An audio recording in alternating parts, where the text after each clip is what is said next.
Hi there again. Time for another video. It's actually recorded one yesterday, and it was without video, only sound. But I guess this will be the same. I've been wondering somewhat, about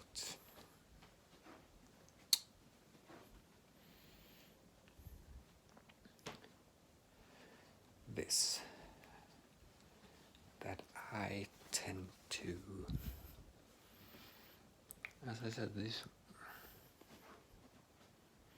I think all these videos is an expression of quite much self-centeredness and reflection, and the type of reflection that some would describe as paralyzing self-analysis and not really getting out into the world and do stuff. And I get reminded of it now again when I started to watch The Hobbit again today, and I just realized that, well, what am I doing, and is that a good thing to do? But anyway, I get reminded of it because, yeah, Gandalf says to him that the world is not in your books and maps, but it's out there beyond the borders of the Shire, and so forth. And I don't want to draw too much on movies and books, fiction references, but it's you can definitely make the claim that a lot of fiction has wisdom in it, and hard to know if it's true or not. Wisdom could oftentimes be unwise things that is portrayed as wisdom, or that people think exactly the thing that people think are wise are not that wise. But in respect to The Hobbit, and I got on that trail, this Lord of the Rings and The Hobbit trail, because of Peter Thiel mainly, and I saw it, I guess, as it could be viewed that it is a justification for just doing what I want to do, reading fiction and watching these movies again and again. I actually enjoy it. I think it's because since it's a story and you get to know the character, it's the same rapport building or relationship recognition. It's not a real relationship, but it's the same really that is fostered when in real relationships, and when you, for example, get upset about a movie star or just an influencer and all that, which does happen, which is a sort of sad thing, because an obsession on one hand and not even a recognition on the other is not that sound in the long term, I think. But anyway,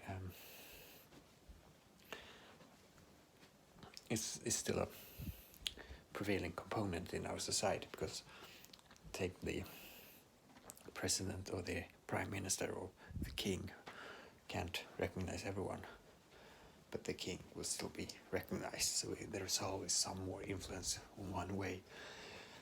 But anyway,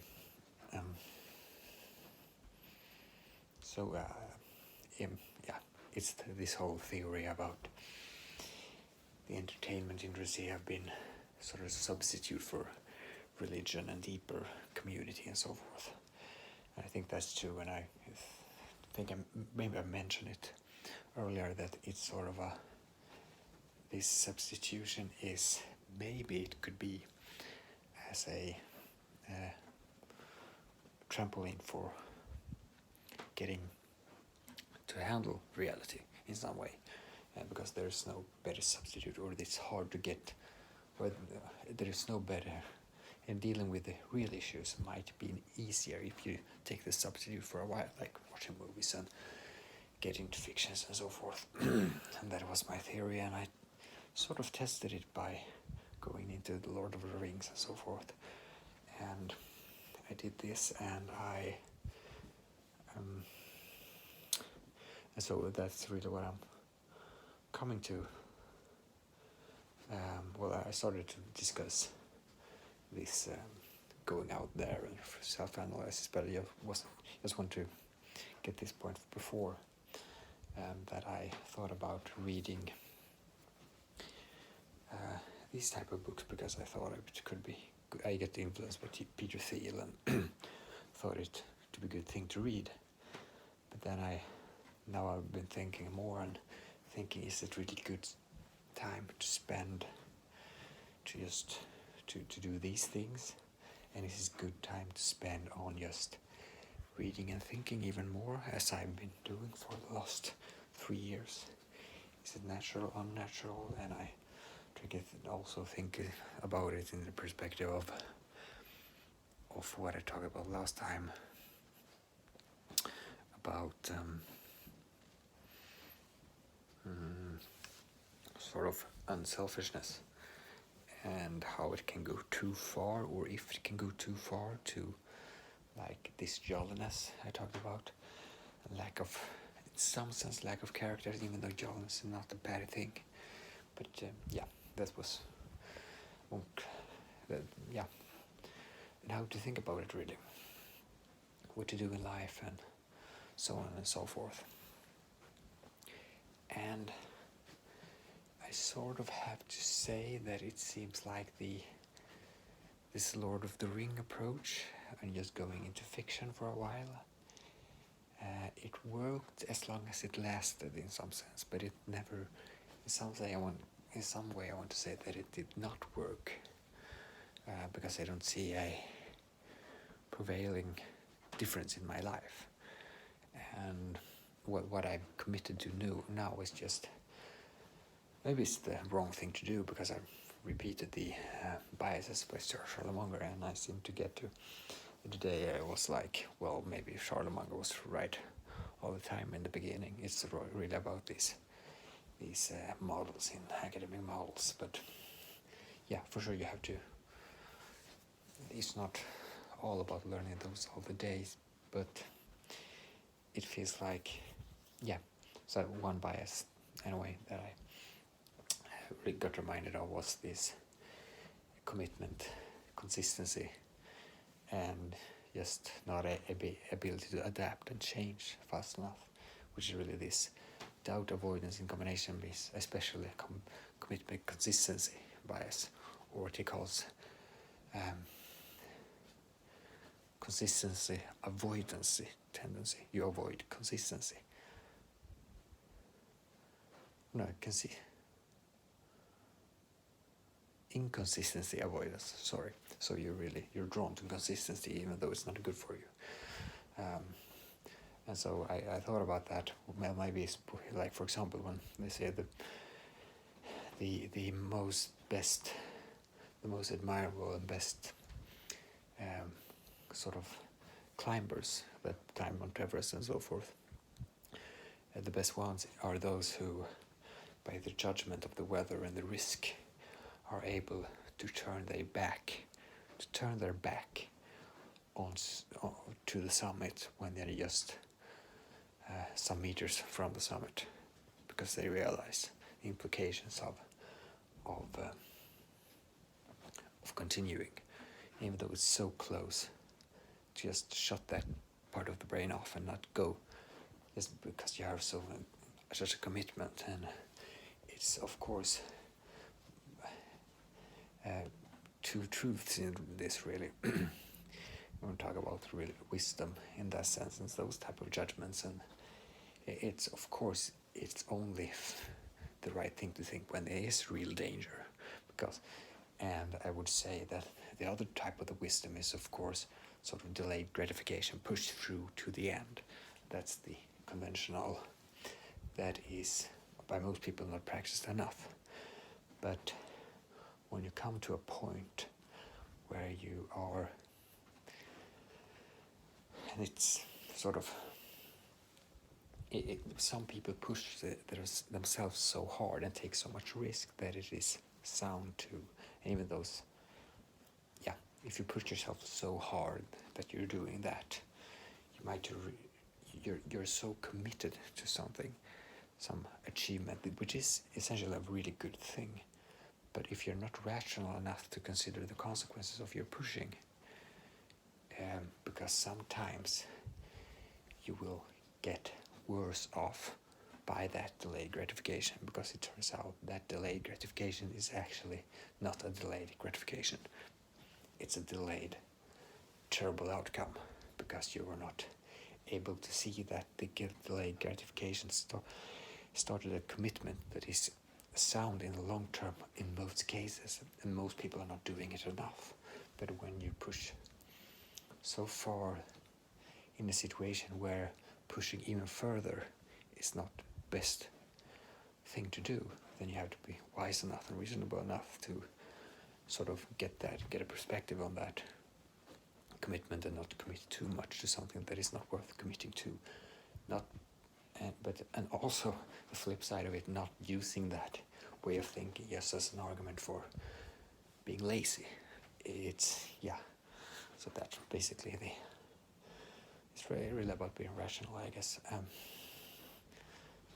That's the way I think about it. But so why did I bring this up? Because to be honest, I like to be transparent and honest, and to be honest about this, I think that the way I'm reasoning about these things, it can be a sort of an overemphasis on wisdom or concepts, and what's, again, the Bilbo reference, really. The world's out there, not in your books, and in some sense the world's out. If you're too theoretically minded, analysis is really interesting, but is it getting you further in some way? As Peter Thiel says, bad plan is better than no plan. And do I really have a plan? That's a thing I've been thinking about quite much. And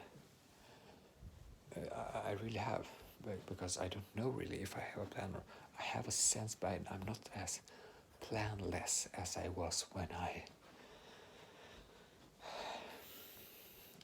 started my university educations and so forth. I know much more about my purpose, but I don't execute day by day on a sense that is like the book and the one thing. It says, really, you set a sometime goal, and then you set I think it's a 2-year goal, but other version of this is set a 5-year goal, and then it's a 2-year goal, and it's a 1-year goal, and based on that someday goal, so you break it down really, and so break it down to from the year, you break it down to this month. What do I have accomplished this month in order to be on track for next year's goal, and in order to be on track for the someday goal, and so forth. And you do it back to what I have to do this week to be on track to my monthly goal, and what I have to do today to be on track to my daily goal, and in between the daily, and what do I have to do today in order to be on track to my weekly goal, and what do I have to do this hour or this minute now in order to be on track to my daily goal. That whole concept is something that I tried out to do sometimes, but it was a while ago, and I am considering it in some sense again, because but it's powerful, but it's also really narrow. So, and what my fear is that I will accomplish what doing that will be really powerful to get a force in my life in doing things, because the concept is really in the one thing that you focus on this one thing, and you do it for 4 hours every day. So you just time blocking, I call it. 4 hours every day you just do one thing in order to be on track for this daily goal, which will add up to this month, weekly goal, and so on and so forth. But what I feared when I started to do that, or when I think about it again, is that and for example, Peter Thiel talks about it too. He doesn't like time management, he says. And Tai Lopez is similar to that. He says that he does not like too rigid of a schedule. He likes to have 3 things that he has to do every day, not more rigid than that. But he also praises the one thing as a book, which was how I come by it in the first place. But so yeah, I go back and forth on that. Should I be more stricted in my daily what I'm doing? And a thing that I think I brought up maybe 2 videos ago in a short video, I brought up this about the concept of thinking about what I am doing this hour is really what I am doing. What I'm doing this hour or even this minute defines my life, because it's really the only moment you're in charge of. So in a sense that, but because every moment shapes your life, that's true.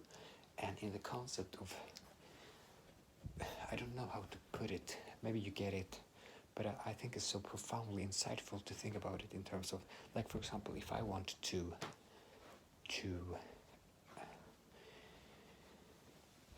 let's say, what should I take? Like, yeah, for example, I want to be a great speaker.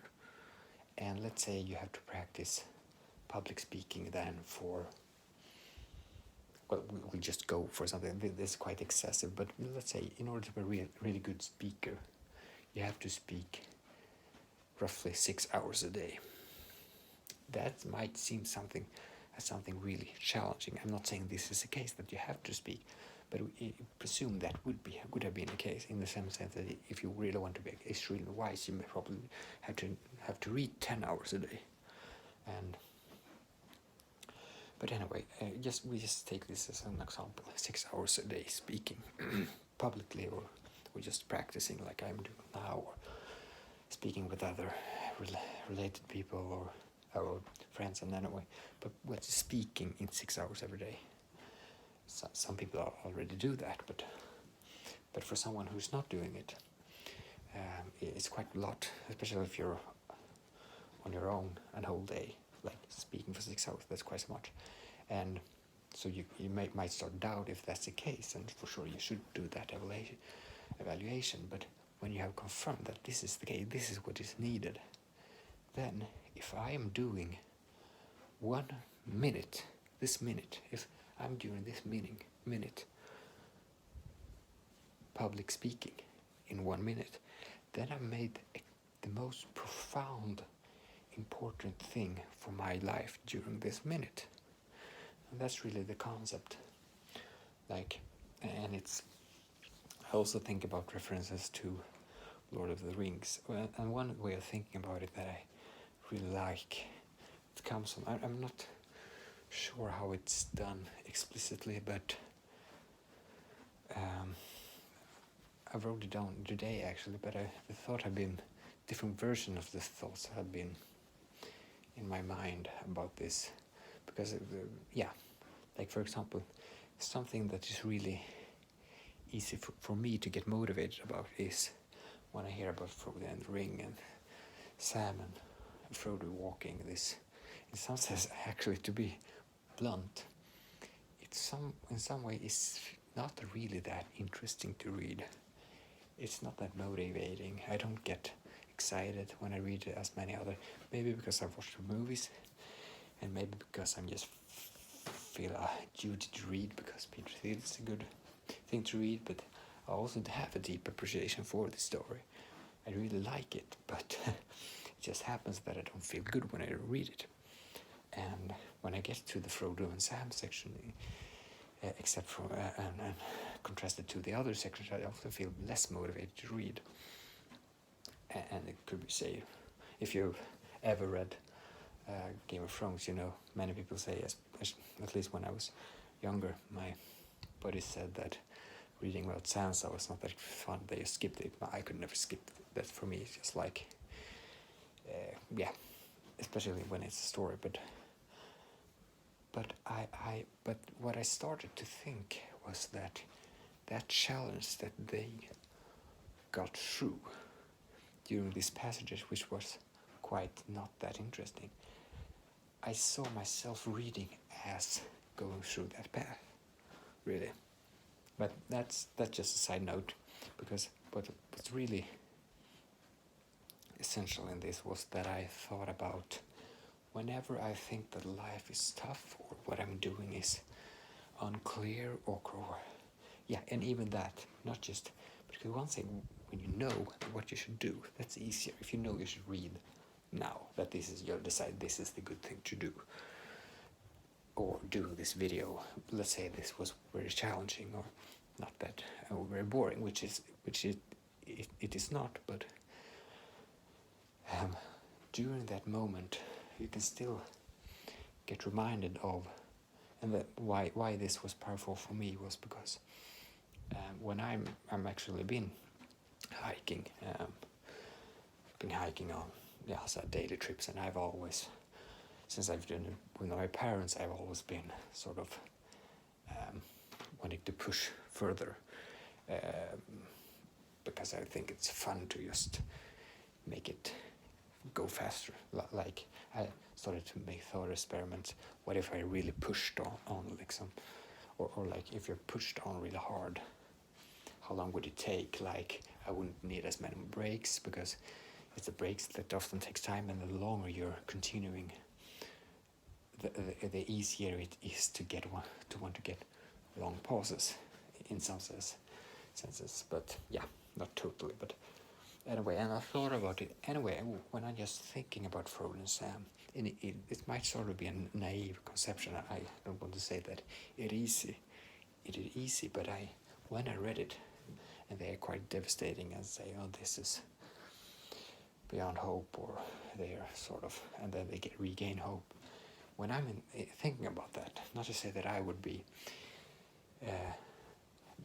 in this way in that situation, but when I'm thinking about myself being in this situation, this is what motivating force that comes up, and that is that for me it would be so simple. The only thing is just walking on. Every step is a step towards solving the issue, to getting to the goal that will save humanity, or Middle Earth, mankind. So in my conception of it, in just that it is a journey that you have to walk through, it becomes, and I'm not as an analogy. I'm just thinking about the real situation, or the fictitious situation in the book, when I had to walk through Mordor in order to finally, step by step, get to this. And really that step-by-step approach, I get reminded about Charlemagne says step by step you get ahead, not necessarily in so fast spurts, but that's just, I just got reminded right now, but still, just one step at a time, getting further, because you know that amplified day in and day out, you will get there. You know if you stick to it, you will get there in X amount of days, if you stick to it. And that's quite motivating to, yeah, for me at least. And so I wrote that down really. I should think, well no, I get confused, but I think it was the day I wrote that down. That if I think about my life in that sense, that everything I do is really that journey, step by step, and every consideration I have is, like for example, now I'm thinking, is this the best thing to do? But having a video in this sense, and this is the best thing to do. That all these consideration and doubts is the same, in a way, same consideration when you're going on that path and think about orcs might be around the corner, what's the best decision, and in order to avoid the road so you can't be seen by the orcs, and all Samwise choices, as the chapter says, all things are choices. It's really only about navigating and try to get out. Like, for sure, life can be brutally hard. I'm not saying that it will be easy, but I think this framework is useful to think about. Like, it's just step after step, and you get closer and closer and closer to the goal.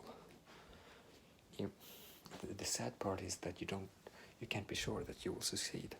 You can't, but at least you're still continuing and getting forward despite all hopes. And I think that's the. I actually got to mind about that now, but I've been thinking about it too. Although, yeah. So, and that's I think what and it's really what Elon Musk said about. I'm not sure if he said about Lord of the Rings or The Hobbit, but he said that there were, according to Ty, he said, and maybe I even saw his Snapchat on that, but that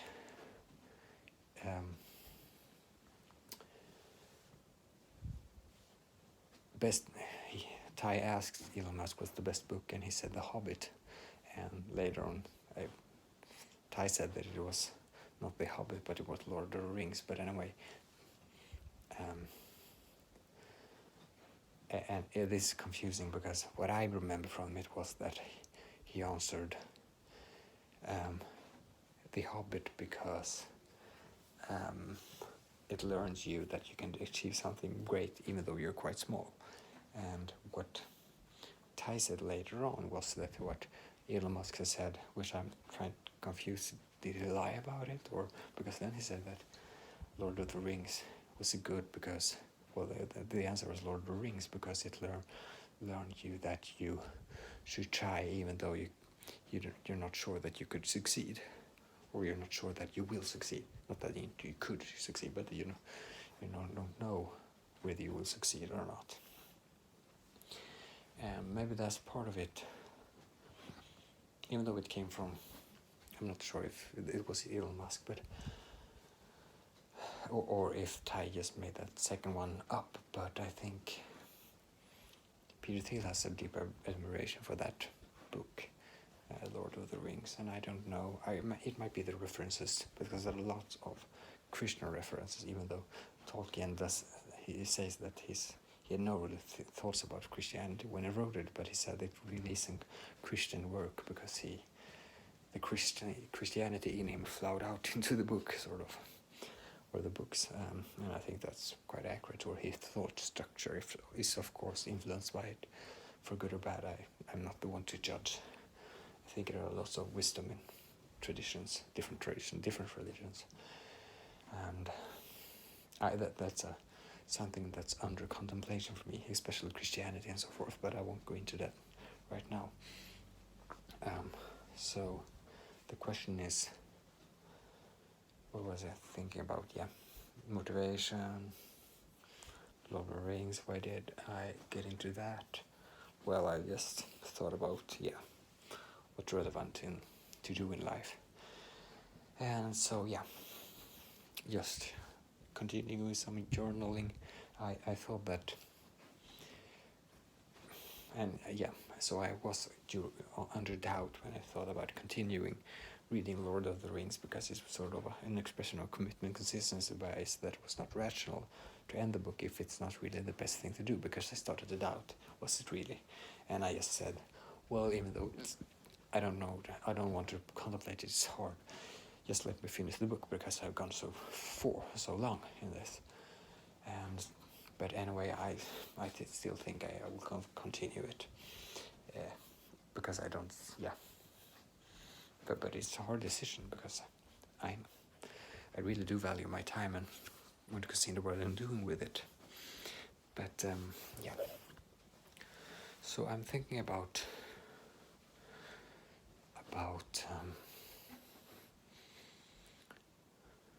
by the way, maybe I'm going to put off the lights.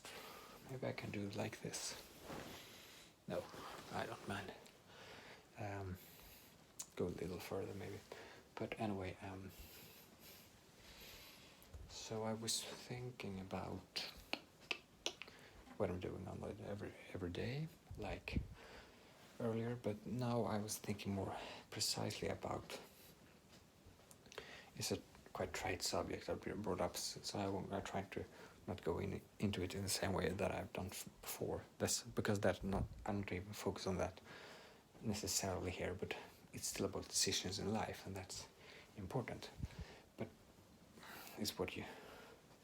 But anyway, so I decided I basically now I have 100 pages left, really less than that I think. So that, of course I will go through it, and it's total, well, in the computation in my computer which I'm reading on, it's total sort of 1,300 pages, and I'm 1,200, so I'll finish it. I actually read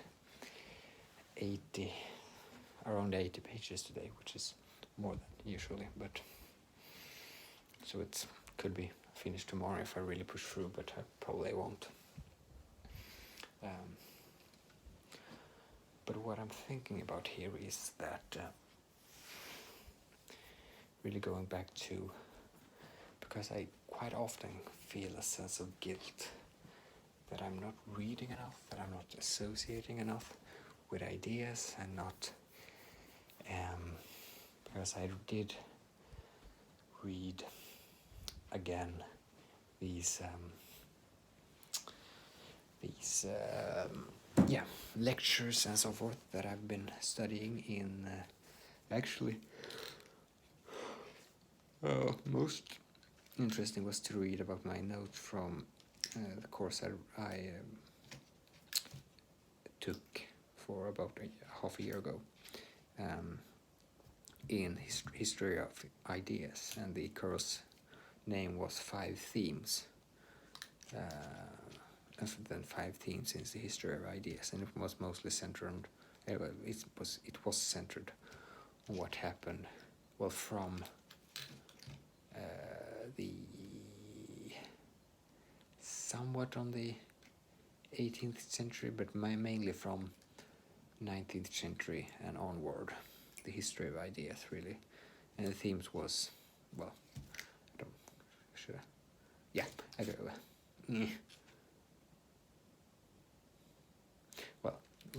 I don't have to say them, but I just thought that there was very interesting ideas, and I'm sort of disappointed that I'm not associating to these ideas more than I do, even though I do sometimes, but there was so much that I felt like, well, I have a better perspective on it now because I've read some more philosophy since then, 2 philosophy courses, and I just felt there's so much knowledge out there, and in respect to Charlie Munger and his emphasis on academic models, I think I don't know what models he mean in those type of softer subjects, and if it even talk about models, or if you really think that they're as important as the hard science models. But anyway, I got a deep appreciation for those ideas, and I started to think that, what the heck, Wilhelm, what if you have, because to be blunt and honest, I've not been reading that much, and I'm quite self-critical here, and again, this is really much reflection and doubting if it's the best thing to do, but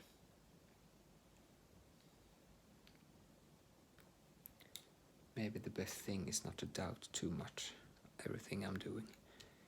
Even this video, just go with the flow, be more jolly. But anyway, I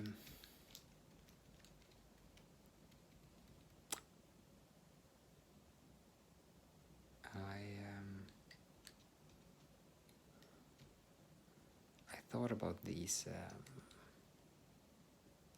Sorry, I'm quite tired, but I thought about these ideas and thought that maybe I should focus more on reading. And actually, since I've been watching Peter Thiel videos before I got into Lord of the Rings quite much. I watched Peter Thiel videos and Eric Weinstein, which 2 people I admire. Watched a lot of their videos and got lots of ideas and contemplations, which are stuck with me still, which is probably good. But I'm for sure, I've been studying 1 hour a day, and I've probably been reading on average of except for the days when I've been meeting, sort of, yeah, you could say that I've on average been reading Lord of the Rings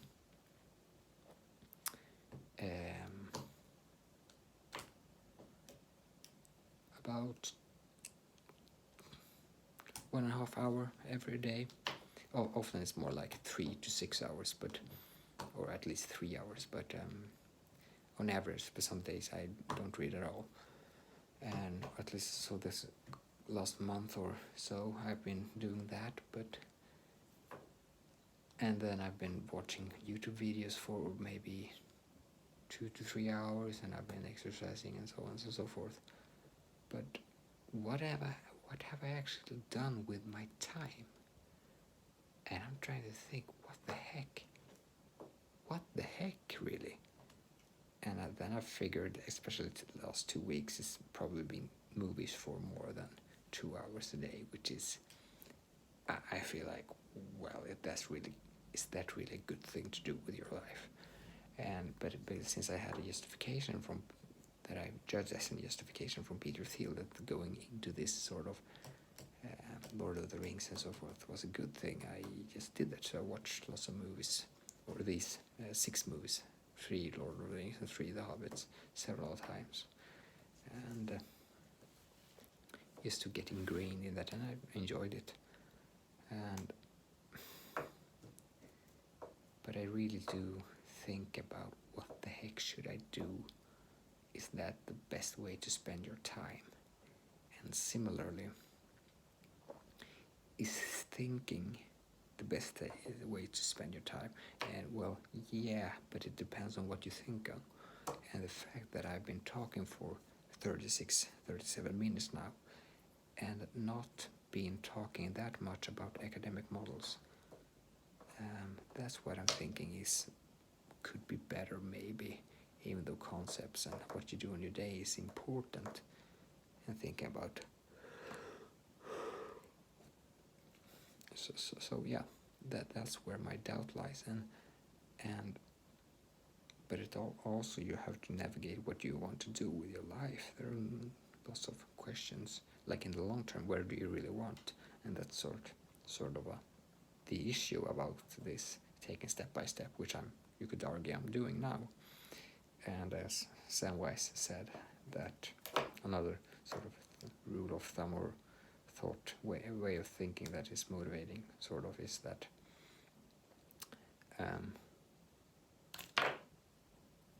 even if we are in a tale right now, if there will be a tale written about it later on, you never really wanted to know the end before reading. You wanted to, didn't want to know if it would end happy, really. That's sort of the stories you remember. You really want it was tough and so forth. So in a sense, do you really want you to know that your life will succeed, or that you're, I don't know. Well, maybe it's a good motivating force to think that I will succeed, but yeah, I just thought that it was motivating to hear him say that you don't really know, you want to know. And so, yeah, but anyway, what I picture in my head is, Charlie Munger says that, or Warren Buffett, that they read about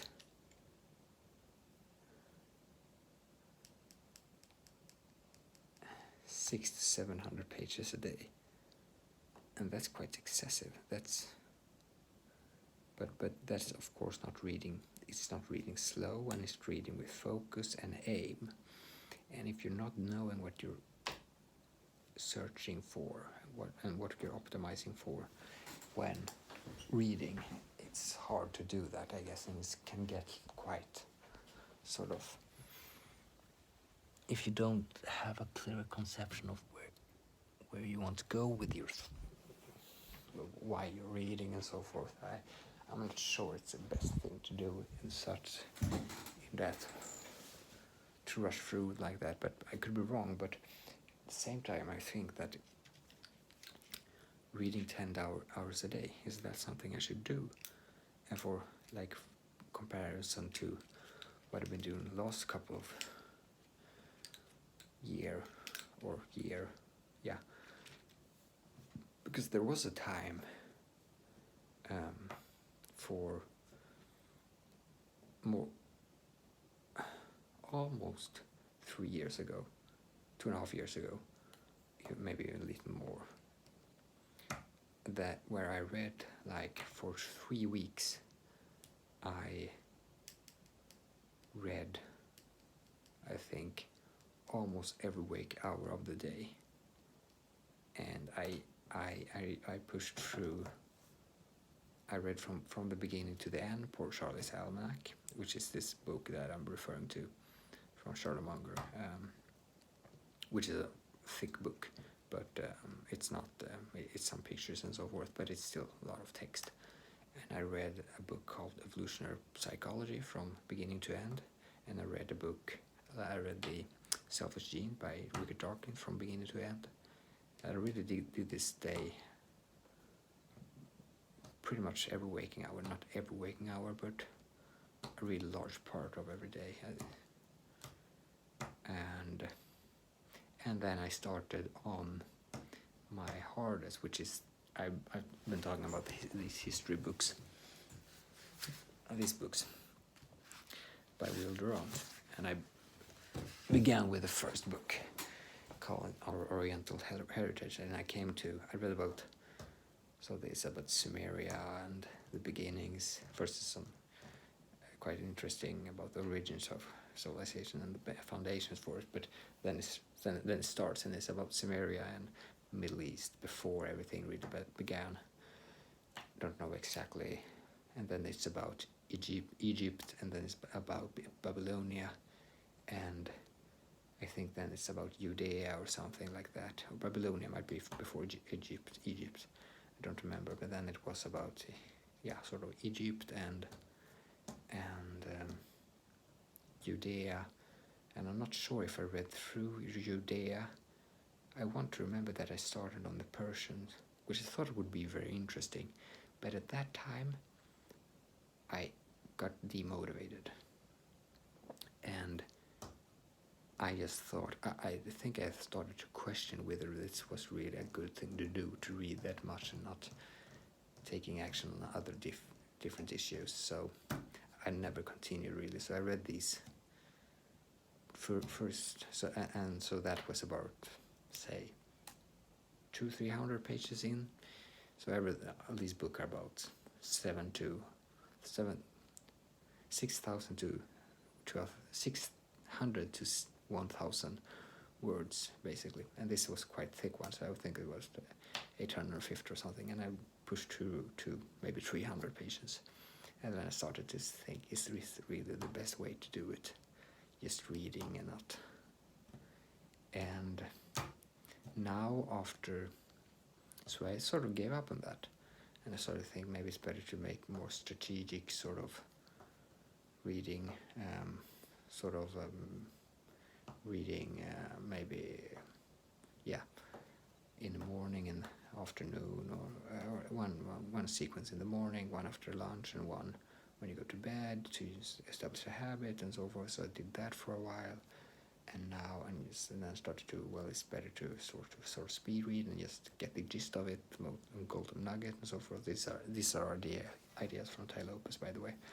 But and now I figured that I've not been reading that much before. Lord of the Rings. I've been reading now and then, but not that much.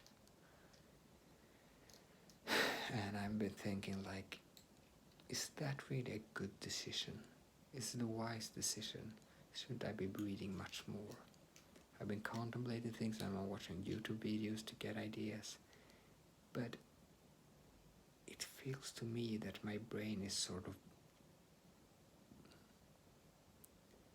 dead.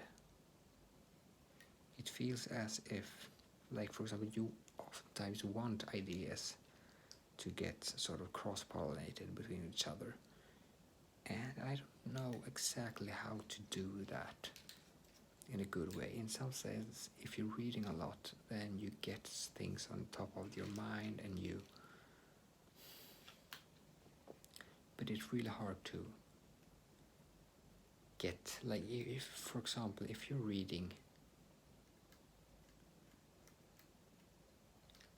10 hours or even 12 hours a day in one book,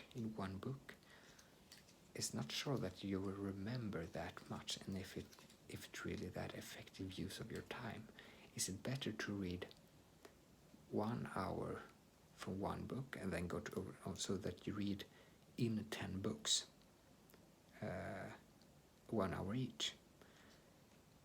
Maybe, I don't know, and then continue. But then it will probably take like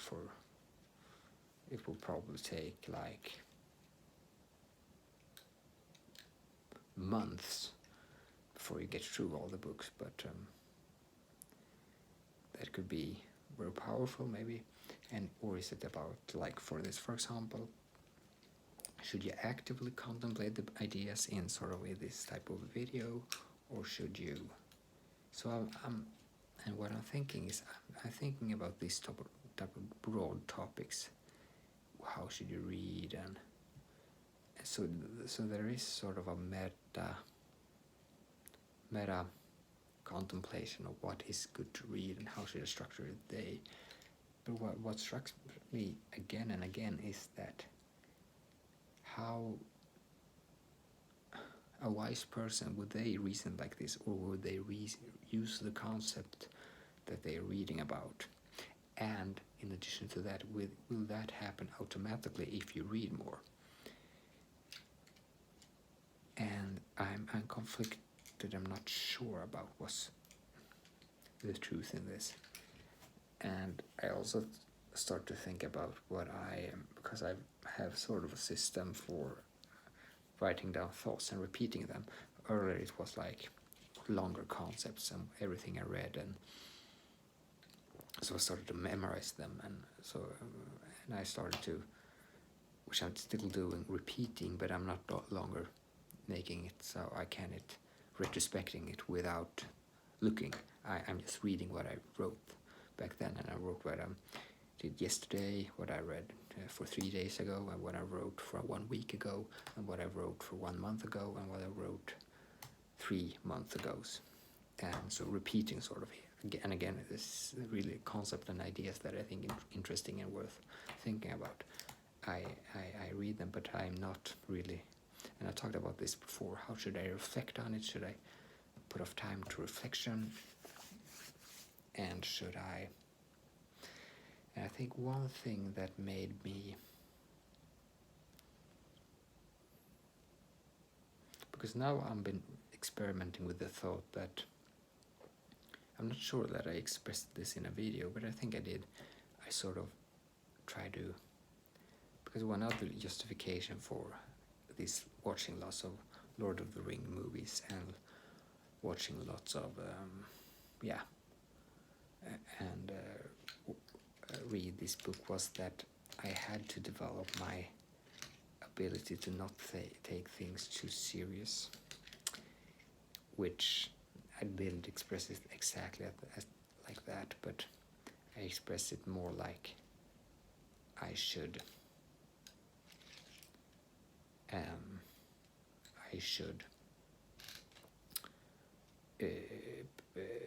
just try to experiment and be develop my side of being more spontaneous and so forth.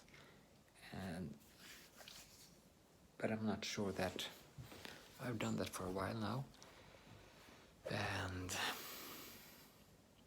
well, there could be different reasons for working or not working, because I always experiment with different things, like more coffee or less coffee, and more sleep and less sleep, or more food and less food. And sleep is not really something I want to cut down on, but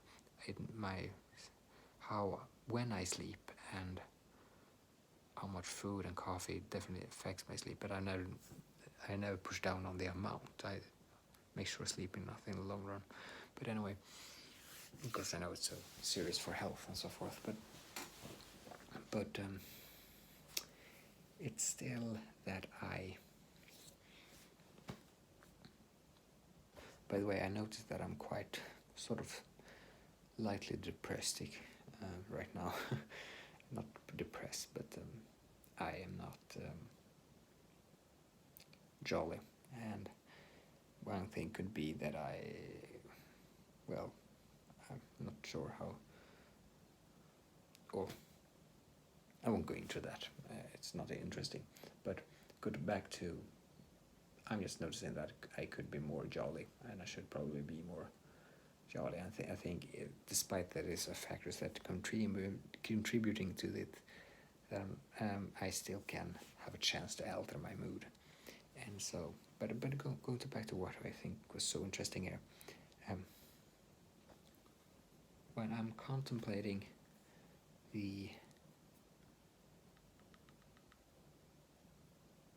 what you're doing with your day, blah blah blah blah blah blah. Reading, yeah, right. How much do you read every day? Would it be sufficient to read sort of 10 hours a day, and 10 hours, 1 hour each book, or I guess plow through? How do you get the ideas? How do you get the insight?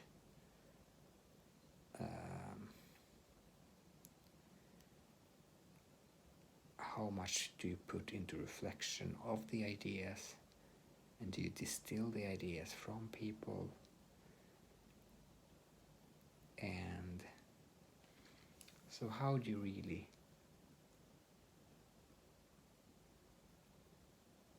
handle that? Because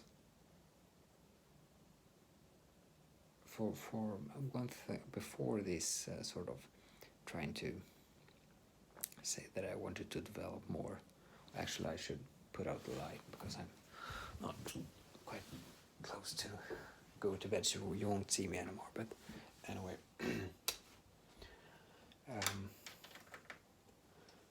so when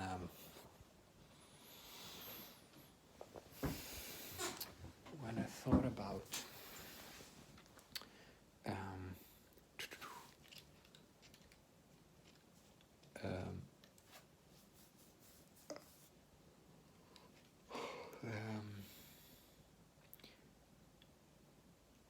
reading more every day, is it really good in the long term to just read that much? And I obviously get a bad conscience. What's it called? Conscience, not consciousness. Conscience, I think it's called. Not reading much, and I feel sort of labor. And I'm starting to think about this concept yesterday of selflessness, and is it really me I'm optimating for? And that's sort of revealing to think now, but. And in order to get more happy and just think that you love the world, that's the jolly part. I think that's important to remind myself of right now. I just want to emphasize that before I go onto this reading every day and so forth. And when I do think about that I'm not sort of ignoring the ego and the self and not thinking about my future and all that, I get sort of more motivated. Or at least I feel better. And yes, there was actually a strike of flame or ignition of flame. Spark, it's called spark of motivation. And I thought that, well, wouldn't it be wonderful to read like for one, I have a biography about a Swedish author that wrote about Winston Churchill. Quite new book, or at least past 4 or 5 years. And I read the first version of that for maybe 1 or 2 years ago. But the other book, it's 2 parts, I've not read. And I started to read it for sort of some weeks ago. But I think like when I've been through the whole Lord of the Rings, that's the one I will start to read. And I also think that's to do that will be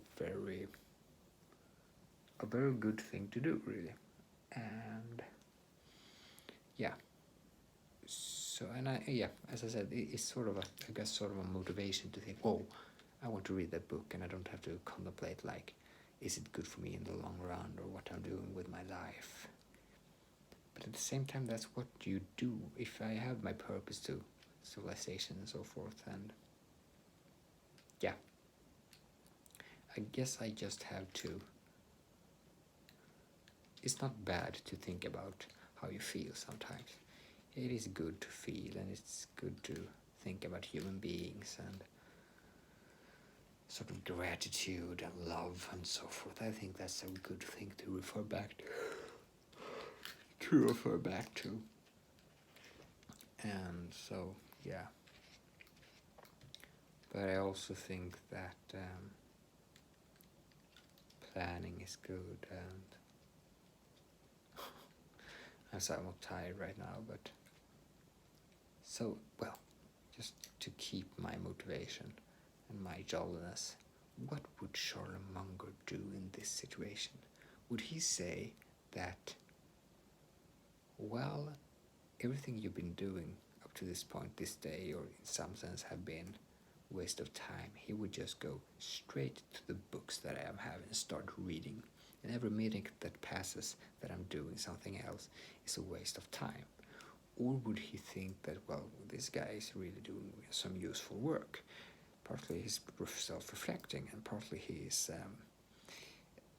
training public speaking and so forth. And I don't know the answer to that. It's really, I'm.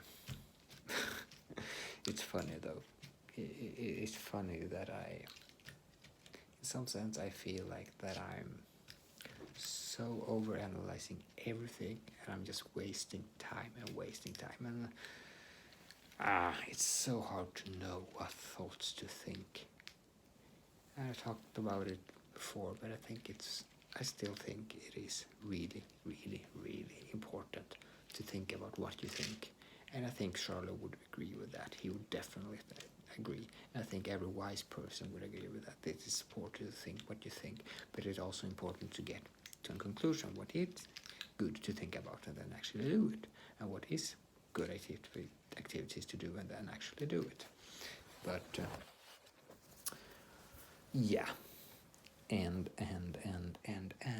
I do still think that this is a good activity to do. I do think that this public speaking thing is really good thing to do.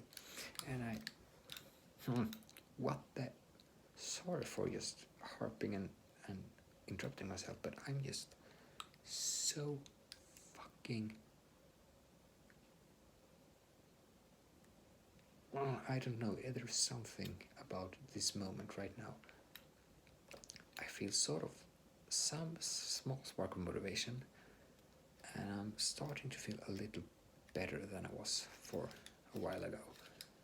But I'm sort of confused because it feels like, what am I doing? I know this sounds crazy, what the hell am I talking about? But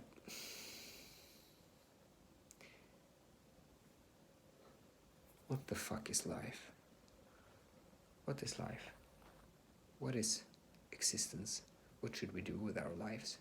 What am I doing right now that makes me pushing further in my understanding? And the obvious conclusion actually just comes up, or the answer just comes up when I say it.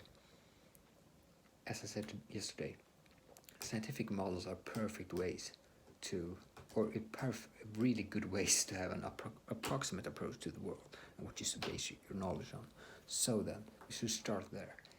We know, like sort of physics works, that we have quarks and we have atoms, and then we have molecules, and then we have the Earth and all that, and we have a history of the universe. But now we're on Earth, and there are lots of processes and gravity that pushes all these quarks and stuff, and not just gravity, but other forces in molecules, but also gravity that pushes the atoms together in a way that makes the atmosphere and all other things. Is sort of a pressure that makes us be alive. And then we have all these genes that is made out of atoms and molecules, and these genes determine our behaviors as human beings. And then we have the whole history of civilization, and we just go through it. And I'm one of those individuals that trying to navigate 2000s or the 21st century. So that's really my place. That's what I'm doing, and based on that, I'm trying to make sense of my life and what I'm doing here, and I'm trying to do it with the help of the simulation machine I've got developed by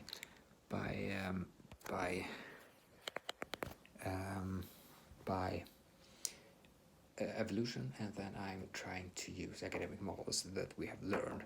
And the funny part, or the uncomfortable but still interesting part of this, is that we still not know if consciousness really is based on mechanistic processes. Some people really do think that, but we don't. Yeah, that's an issue that makes me confused, but because some people think it's obvious, like Steven Pinker thinks it's obvious that that's the case, that it's just mechanical processes and that's what constitutes consciousness, while Peter Thiel thinks that's not, we don't really know how that's going, so it's hard to know how much we could apply evolution to the human mind, and he's sort of have a theological perspective sometimes. He's philosophizing about he have an appreciation for the religious side of philosophies, to put it that way, partly because of René Girard, but also I think he has a history of I can't know really for sure, but he thinks about religion as something irrelevant, and that's sort of one thing I've been experimenting for the last back and forth really for my whole life, in a sense of being reasonable teenage period. I thought about God and so forth, but not this last couple of months I've been, or this month I've been more into religion mainly because of Peter Thiel, and try to understand the significance of it, or as I mentioned earlier in this video. But that's sort of a sidetrack. If I just want to think a la Charlemagne, then it's just, okay, what is science? Because you could go very far down in the philosophy, as I think I mentioned in the last video, that it's really about genes and how should you be the Einstein on every subject in philosophy? Well, is that really worth the time? Is it giving you anything really? You could speculate, isn't it just better to use the approximation from the scientific models that we have and then base your understanding on that? And that's probably the case, that yes, that you do. You could for sure go down the philosophical route, and it could be useful to do that. But I guess, because one thing that Charlemagne says, which it becomes more and more obvious to me now, because I realize how much time I'm spending on philosophy and not really getting that far. And I suspect that Charlemagne, and this is a really, really important point, or it could be, that he says that what he have done in life is basically to avoid the mistakes that other people made. And I think one of those mistakes could be that he realized that going down the path of philosophy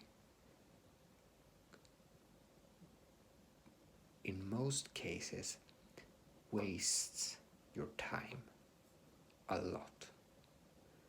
Because if you're not the absolute most smart person on earth, or up there, then you're wasting your time. And that's something that I get sort of frightened of. And could that be the case, that philosophy wastes your time? Really? I'm not sure that's the case, but it could be. Well, now I have to take in consideration how smart am I, what's the possibility of me being incredibly smart. But I don't know, man. And since I have a purpose that is centered on not necessarily philosophical ideas, but civilizational ideas and beliefs about human nature, that is sort of that I have a really hard time getting around, and which is really that we need a vision, and we need something to cooperate around, and we need relationships and sort of the functions that religion served earlier, not only something to hold on to, but also the communitary sort of, also not communitary, but yeah, social effects, bond with human beings, and that's something that I think is really, really important.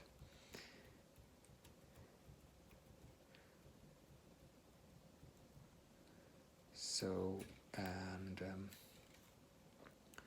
so what can I constructively do today?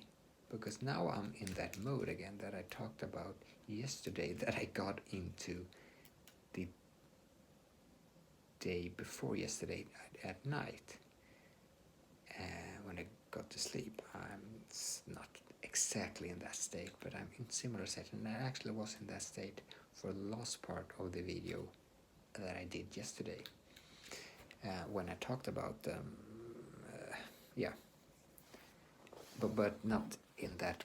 Actually, I was more hyped back yesterday than I am today, but I have more of the component that I have the day before yesterday that I talked about in yesterday, which is this sort of rational insight into what the heck should I do? Not to get back to what should I do with my life and my days, but yeah, in some sense, really, what can I do today? Also, so this is a better set of concept, like not so like this overall like question of what should I do, what's the answer to that big question, but more like pragmatically, what can I do today, or in this video, what can I get down to as an answer that will help me tomorrow? Because tomorrow will come whether I want it or not. Sort of, I can't prepare forever. I have to make decisions about tomorrow or today, and those decisions will be, among others, I have to take a decision, because this is like just some days before Christmas, and this is the 20, let's see, 19, no, it's 20th, so it's 20, 21, 22, 23, 20, yeah, 20th in December, and so I have to decide if I'm going to my parents tomorrow, or the day, or on the 21st or 23rd, and I also have, and I think I will do it later on, because I need time to think and do stuff, I think. But more importantly, I have to think about what to do with, in the sense of academic models, and should I read, should I contemplate, should I think, and I sort of lost my momentum on, for example, the project of multidisciplinary disciplines, and trying to figure out all the academic models and understand everything really. And I got stuck because I started to do economics, which bores me somewhat, and I figured that, and I stopped doing it because it was so boring, and I just thought that, well, I've been through this before. But then I thought, well, actually I get reminded now that this book in economics that I actually have to give it back to the university or the library, or borrow it again for 3 months again. But this time I actually have to use it, and that's what I'm going to do. But yeah, anyway, I think that a higher amount of discipline in my life would be a good thing, actually, because I've tested to do some sort of more relaxed approach, but one thing that really pushed me further in my understanding of myself was when I was pushed to contemplate this about what I'm going to do in my future in respect to Stockholm School of Economics, if I should continue that education. And what I figured that, well, when I did that, I really had to evaluate. I get quite deep to one question, and that question was, how good am I? And I don't know if it's a good thing. I could be that I have a positive association to it because I maybe because I got to the conclusion that yes, I'm quite good, or I don't like to speak about it in that way sense. It feels like sort of bragging, but I sort of made the conclusion that yeah, I have quite some traits that could make it sort of. I could do it on my own. I don't need that school really, and I have seen through it and so forth, and it sort of supports from my thinking about from Thiel and Eric Weinstein, even though Biel says, yeah, you probably should finish an elite education and so on and so forth if you not have an alternative. But yeah, and but my point here is that I got deep into a subject because I had to. So a lot of hours every day reflected on that question. And that really can take you very far. Instead of just consuming videos.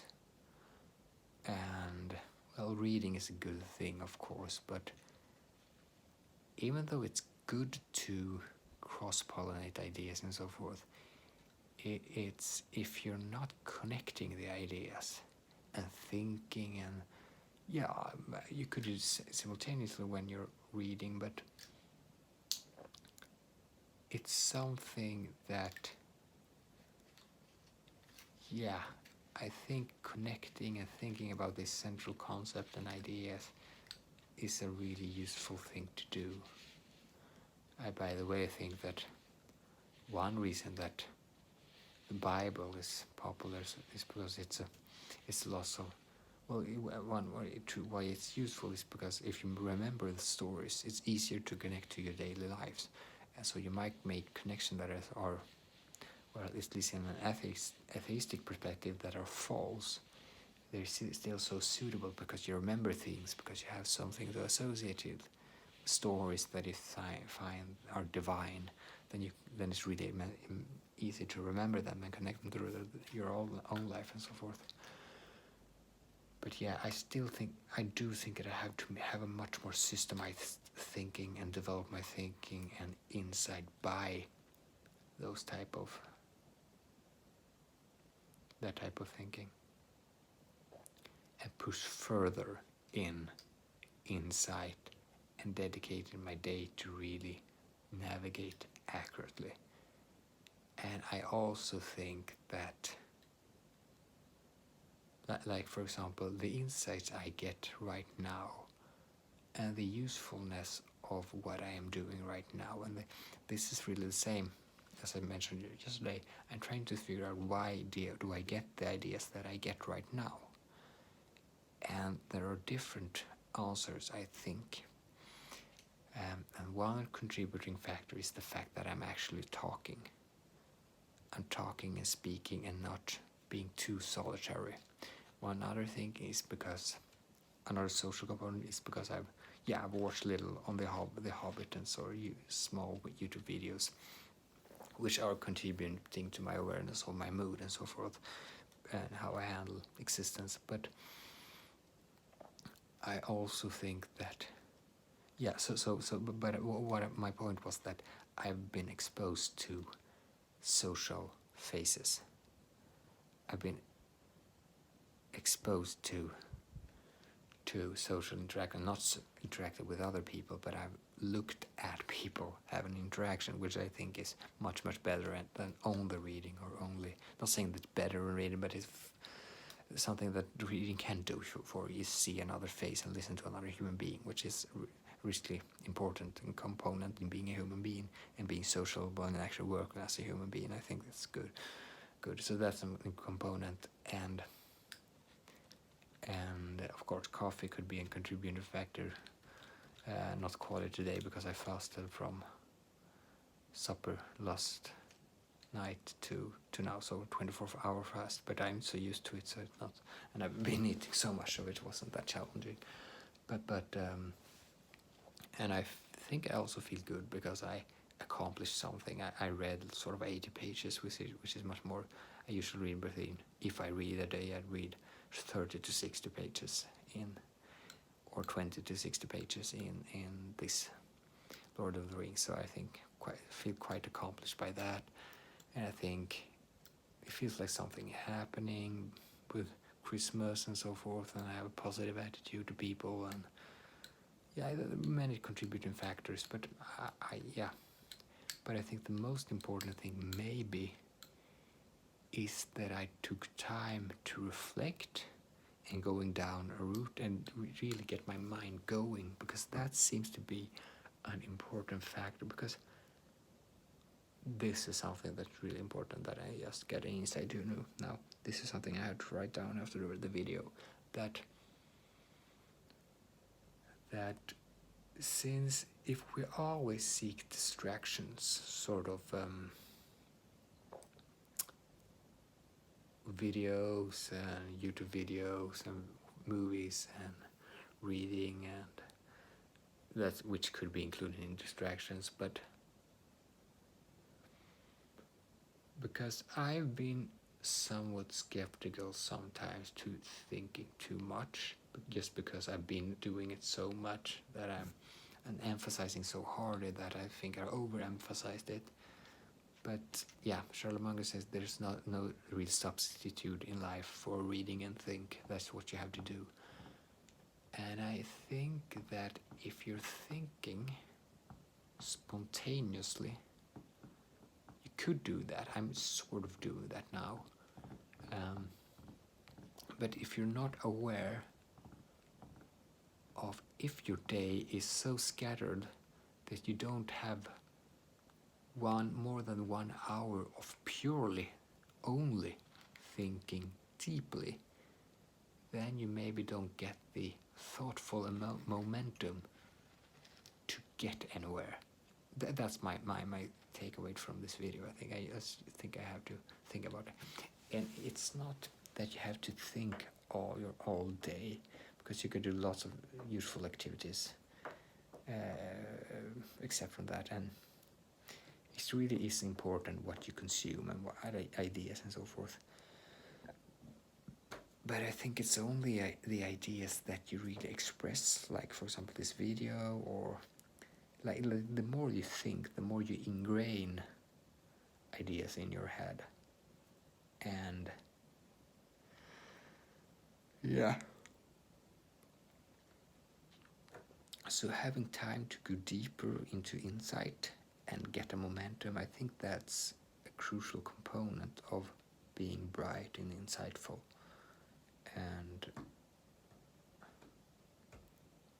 And for me, it seems like talking and doing these type of videos is actually very valuable. But sometimes it takes time, and sometimes I have to sort of altering my mood, and so being aware of being cheerful and positive is obviously important, but also to be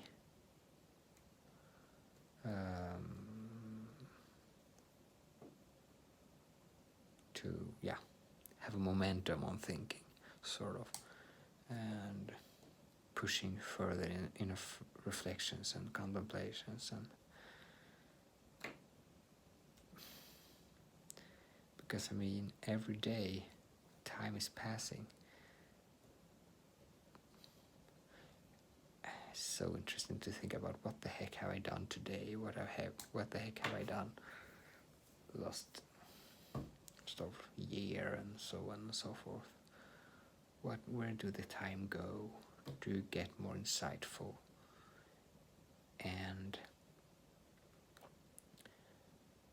I think that the most dangerous thing maybe is, because this is what Whitehead talks about also. He said disconnectedness of ideas, and I think that's the thing. All these academic models and bits of knowledge, and you watch a video here and there, systemizing the knowledge. Like Shalom says, the more basic knowledge you have, the less knowledge you need. And I don't necessarily take it as an argument for not having lots of knowledge, but it's still good. And Einstein said the imagination trumps knowledge, really, and it's for sure would admit knowledge is important, but and that's, yeah, I get a similar intuition about their thoughts about this, but the ideas have to some extent with being connected, and I actually not realized that before now, that the inertia in ideas, he said inert ideas and inert facts is really dangerous. That's what Whitehead says, and Schollemunger agrees quite much about sort of you need multidisciplinary knowledge, and but what I realized now is that the systemization of knowledge, and which makes it easier to remember and so forth, are really connected to Whitehead's emphasis on connectedness in ideas, because systemizing is the same thing. It is sort of this very similar to connection of ideas, and that's a profound insight that I just got, and I had to write down that. And what was the other point before I forget it? It was that no shit, I've forgotten it. So systemization is the same thing as connection in ideas, and the other thing was that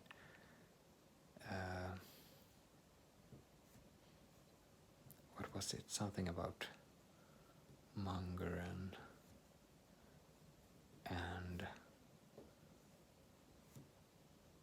I think it was, yeah, spending time to reflection that is sort of supporting for going down one road of thought.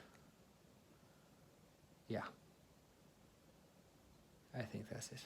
I think I will end here, but yeah, this was a really interesting video, and I think it's really useful to know these concepts, especially the later ones. Bye anyway. Amazing to do these. See ya.